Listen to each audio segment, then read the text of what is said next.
Na mo. Ay, sabi niya sa akin, ina mo, ina ko. Ano problema niya sa nanay ko? So, ayaw ko sanang magbigay ng reaction, kaya lang hindi po ako makatiis. So, hindi naman po yung freedom of expression ang problema dito, kundi yung below the belt.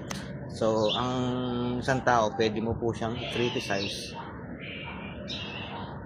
pag may sapat na basihan.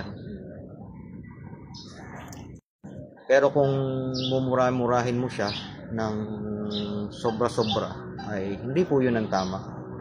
So kahit po tayo ay may karapatang magpahayag ng ating damdamin, ng saloobin, wala po tayong karapatang mura-murahin ang isang tao.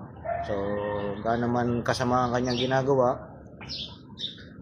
At saka syempre, kung wala naman po tayong ebidensya, ay mahirap din po magsalita.